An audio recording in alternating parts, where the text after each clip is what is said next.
Greetings, Temple Beth Shalom. Rabbi Box here with Parashat HaShavua, Torah portion of the week. This week is Parashat Ki Tisa from the book of Exodus, chapter 30, verse 11, through chapter 34, 35. Ki Tisa is probably most well known because of the episode of the golden calf. Moses has ascended up onto Mount Sinai and is gone for a really long time, and the people become impatient, and they go to Aaron and they basically say to Aaron, we're where's this guy Moses that took us out of the land?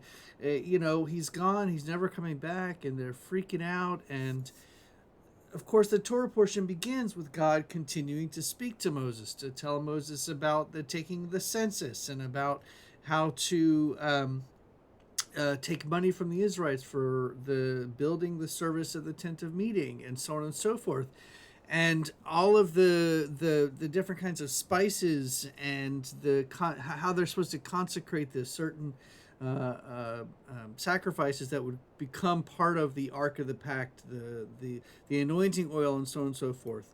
And it's also there's also a mention, of course, of um, the singling out of Bezalel and Uri. Sorry, Bezalel, son of Uri, and what he was going to be chosen to do would be to make all the designs of the Ark of the Covenant, and then of course Oholiab is going to be assigned to him to help him. And they're going to design the tent of the meeting, the ark for the pact, and they're going to really finish up all of the work that needs to be done. Um, God tells Moses to keep the Sabbaths as a sign between us and God. Um, and then God gives to Moses the Ten Commandments, the first set of Ten Commandments.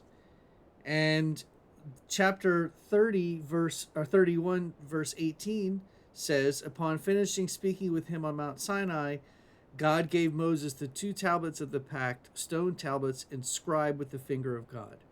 The very next line, chapter 32, verse 1 says, when the people saw that Moses was so long in coming down from the mountain, the people gathered against Aaron and said to him, come, make us a God who shall go before us, for that fellow Moses, the leader who brought us from the land of Egypt, we do not know what has happened to him.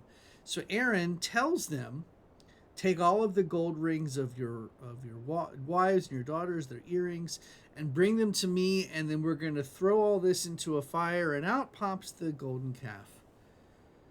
So Aaron, this is his first real opportunity to lead the people, and what happens is the people overtake him basically and manipulate him, or so he tells Moses later.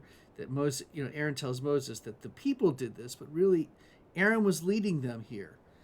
And God recognizes that the people are stiff-necked and sends Moses back down to really crack the whip, see what's going on. Well, Moses comes down, and even though God has already prepared him for what he's about to see, he gets so angry that he throws down the set of tablets and breaks them.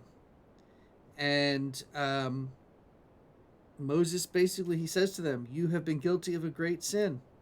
Yet I will now go up to the Eternal. Perhaps I may win forgiveness for your sin. And Moses once again ascends up to the mountain in order to really beg God to reconsider, being so angry at them, and figuring out a way for God to continue to be the God of the people. So chapter 34, the Eternal One said to Moses, carve two tablets of stone like the first, and I will inscribe upon the tablets the words that were on the first tablets which you shattered.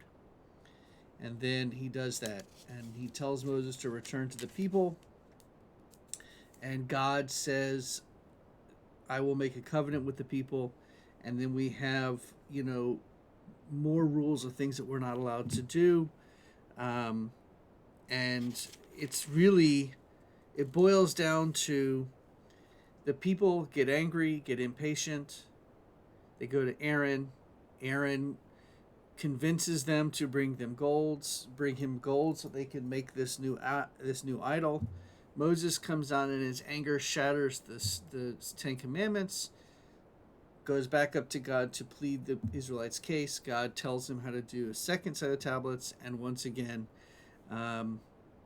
he returns to the people. And this is the last few chapters of this, the last few verses of chapter 34 in this parsha. So Moses came down from Mount Sinai, and as Moses came down from the mountain bearing the 2 tablets of the pact, Moses was not aware that the skin of his face was radiant, since he had spoken with God. Aaron and all the Israelites saw that the skin of Moses' face was radiant, and they shrank from coming near him. But Moses called to them, and Aaron and all the chieftains in the assembly returned to him, and Moses spoke to them. Afterward, all the Israelites came near, and he instructed them concerning all that the Eternal had imparted to him on Mount Sinai. And when Moses had finished speaking with them, he put a veil over his face. Whenever Moses went in before the Eternal to converse, he would leave the veil off until he came out. And when he came out and told the Israelites what he had been commanded, the Israelites would see how radiant the skin of Moses' face was. Moses would then put the veil back over his face until he went in to speak with God. That is Parashat Ki Tisa. I wish you an early Shabbat Shalom, and I'll be back next week with my next Parsha, with Parashat with Rabbi, and next week's Torah portion, continuing in the book of Exodus, is Vayekel.